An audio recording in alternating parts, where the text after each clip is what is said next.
The clock is ticking every single day. We are getting closer to the NFL draft, and while you may be holding on to some teams without draft picks, there's a lot out there that have draft picks. So today we are going to dive into all the picks. What should we do with them? Should we be taking these players? If we do want to move them, what should we be looking for? Because we only got a couple more weeks until we got to make these picks. Should we take these? Should we look to trade? Let's figure it out. So the first thing I try to think about when trading picks is how the hell do I value these picks? Now, obviously we can plug into our favorite website, Dynasty-Daddy.com, look at all the draft picks and different fantasy markets, get an understanding, but it's hard to understand the individual value of a pick and also how does it fit into the roster that you're trying to build. The first thing I try to do is always to pick ranges. The sooner you pick ranges, pre-draft and post-draft, the better you're going to be. Once you wait till everyone kind of has a consensus, then you're not getting value. You're not getting that extra trade back from Marv to pick up a Neighbors Plus type of deal. So you want to be the first to the market in making some of these bets. You may lose a little bit of value, but you also may hit big and really pay off. Here's some examples. I mentioned Neighbors, but last year, Neighbors versus Marv. Everyone was saying Marv is the 101, the 102, and Neighbors is like the 103, 104. Now look at this year, everyone would take Neighbors over Marv. Same example that year with Jaden Daniels and Caleb Williams. It was always Caleb Williams is in his tier of his own, and then it's Jaden Daniels. And now it's reversed. It took a while for us to get to that consensus, but now, you can't really take Caleb Williams and get Jaden Daniels. So that's what I mean about trying to make those deals. And we can even look at the previous year. CJ Stroud versus Bryce Young and Anthony Richardson. Everyone was saying it should be Young, Anthony Richardson because of talent, and then Stroud, right? There was a lot of people saying Stroud at the Texans is in a great spot. We should fade him. Teams that traded back to get Stroud and pick up extra value made out like a bandit. We also have the Bijan and Gibbs. I mean, not saying Bijan's bad. Bijan and Gibbs are basically the same at this point, but you can get additional value saying, why do I take Bijan when I can get Gibbs plus? So again, trying to draw lines and make those bets, not giving up all the value, but that's what I really want to do, especially at the top end of the draft. That's where you can get elite assets. So given that, let's take a look at the pre-draft tiers, right? This is using our Dynasty Daddy mock draft tool. We can toggle the tiers on the sidebar and we'll group players into tiers based on value. So we can kind of get a rough outline of if I have a pick in this range, what should I be looking for? So for example, right now it's saying that Jinty's in a tier of his own. And you'll hear me a lot talking about if I have the 101, I'm looking to move back to the 102 and pick up a plus. If I can get a decent plus, I'm definitely taking that. Because if Hampton turns out to be 80% of what Jinty is, it's fine. If he turns out to be the Gibbs to the Bijan and I get an extra first or get an extra starter, something like that, I made out. That's great value, especially in leagues that aren't like start 7. And you can also see that in the middle of the draft as well. Like we have players in the 105. Like what's the difference between the 105 and the 109? Not much. So it's kind of picking those ranges. Really where I see the draft right now, if you have kind of like the 204 or better, you have a decent shot at getting a decent player. Past that, I'm not really interested. So if I have a late second, I'm probably going to see, hey, can I get up into Cam Scattaboo or someone that falls that might get that draft capital? At least gives me the flexibility because we also are pre-draft. So we also don't know if Ollie Gordon gets, early second draft capital for some reason, or Jaden Higgins gets early second draft capital and then shoots up the board. We're going to see this move. So that's something to consider. If you look at one quarterback, it's even more narrow. I probably don't want anything more than like the 110 in this type of format. 110 or 111. I want to get a first round wide receiver, most likely, or one of those running backs that has a decent landing spot. Other than that, I am not really interested in taking a Cam Ward or Sanders or getting stuck holding that bag. Again, you got to make sure you pick your ranges, and it all depends on your league as well. If you listen to our live, here's a plug, shameless plug, our live Tuesday night at 9 p.m. trade show, we talked about the 102 in this one league. This guy's like, he's going to take a quarterback. So then all of a sudden it's like, okay, the draft's going to look different in that individual league than the consensus big boards that you see. So quickly, before we get into all the ranges, I just wanted to show the previous 3 years to see if I do have those mid-second picks or thirds or fourths, what should I be doing with them? I'm fine moving those for players that can impact my roster now. Think aging players, backup running backs, quarterbacks, and this is why. If we look at last year's draft, we have a ton of players in the first 5 rounds of current startup drafts. Pretty much all of them have at least second or better draft capital. The only one that really stands out is you got Bucky Irving. That's the only one that you could have gotten with a third in some formats. Let's take a look at 2 years ago. One thing to note is obviously as players age, they start falling down the board, but we can still see in the first 5-6 rounds, pretty much every player outside of, guess what, another running back, Chase Brown. Well, actually, and Puka. Puka's a freak. Outside of Puka and Chase Brown, Every player has first round, rookie, dynasty, startup value, pretty much in every format. If you look at the top 5 rounds, all players were selected at like the 2 or 3 or better. If you have one of those early picks, it usually translates to some player with dynasty value. Those later picks kind of just dart throws. Only 2 in this draft class have any sort of value. And if we look at 3 years ago, more of the same, right? There's outliers like a Nico Collins and an Amon-Ra St. Brown and Brock Purdy, but most of these players are players that were taken high in your rookie drafts. We don't want to fade those picks. And we don't want to put too much value into whatever fantasy market we're using for late seconds and thirds.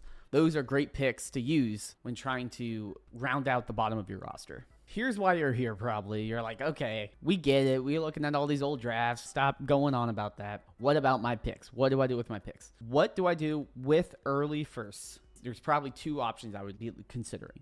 The first one, as I mentioned before, I mentioned on trade live streams as well, tearing back a tiny bit and picking up another decent pick. For example, pick up the 101 and the 301, trade back, get up the 103 and the 107. You get 2 shots on decent players versus consolidating all in one player, especially in the 12-team start 11.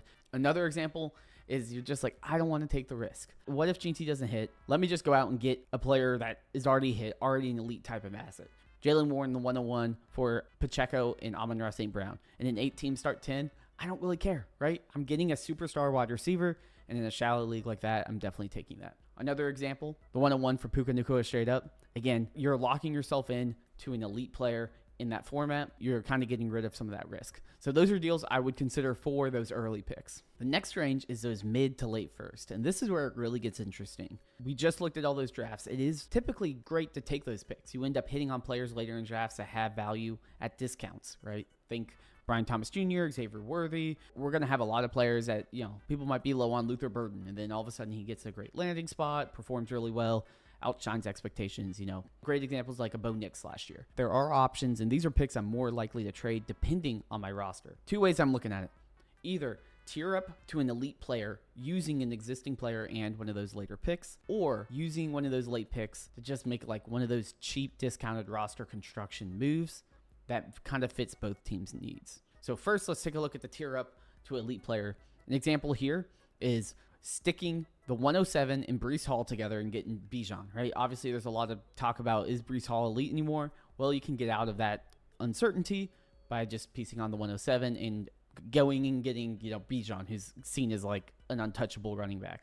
Next, we have Lab McConkey in the 108, and we can go up and get Malik Neighbors. Again, an amazing deal, especially in a 12-team start 11. Probably makes sense for both teams here, but if you have a well-constructed team, consolidating some value here, picking up a Malik Neighbors, these are the types of moves that I would be looking to do, or at least kicking around.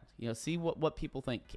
Can I go get one of those locked-in elite assets for that second-tier player that people like, but isn't seen as like a Malik Neighbors? Let's take a look at some roster construction deals. I'll preface this by saying, if your team is loaded and you're like, I need running backs, or I need just one extra piece for flex, this is kind of the options I would look at. An example is like the 108 for Christian McCaffrey. Is that a little high? Sure. But in a 10-team start 10, if McCaffrey's healthy, you're not going to regret that. Another example is Josh Jacobs in a 10-team start 11. Again, just locking in, like you might technically be losing based on the calculator, but if your team is loaded, like just lock in the guy. Jacobs, Barkley, there's a lot of players that you can do. Another example is like, the 112 for DJ Moore. 12-team start 8, like the 112 is a solid pick, but probably not going to perform as well as DJ Moore. If you don't really want to wait and your team's ready to win now, sure, you might leave a little bit on the top in terms of value, but just picking up a guy that you can lock in, solid flex play. Those are the types of moves I would look for, depending on your roster. I'm not saying, if you're rebuilding, I'm not trying to give away these picks. What you want to do if you're rebuilding is take those shots, hope that you can hit on, next year's Brian Thomas Jr., and then you can kind of, snowball that into something else. Now we're talking about seconds. Now, seconds are when it gets a little bit more vague. Obviously, early seconds still have value, as we looked at those previous draft charts. But this is where I'm being aggressive on trying to acquire those aging players that don't really have a huge market right now. So what I like to do is typically go on Dynasty Daddy, filter by like starter rank, and look at the teams that are at the very bottom, right? What teams are rebuilding? What teams are frauds? What teams are kind of in this rebuilding phase and stuck with an Alvin Kamara, with a Devontae Adams, with an Aaron Jones, a James Conner, a Jacoby Myers, right? Players that produce but don't really fit their window. This is where it's kind of one of those beneficial trades. Hey, you want something that can be meaningful for you when you need it, and I need something now, which is beneficial to me. Be aggressive, because you don't want them to shop all around and say, okay, let me talk to every team about Davante Adams. You can just go out and say, Davante Adams for a second in this 10-team start 8. Giving up just the 205, easy. You take that deal any day. Another cool trade here is we got Adams and Kamara for 2 mid-seconds. Again, there's a lot of players out there in that range. Just go get those gross running backs that probably have a role, or those like aging wide receivers like an Adams, a Diggs, a Tyreek Hill. Some people might be trading him for a pair of seconds. Look at those beat up teams that are kind of going into a rebuild that have those old players. They're going to want to get rid of them. They're going to either not be checking their league, or they're going to want to get rid of them.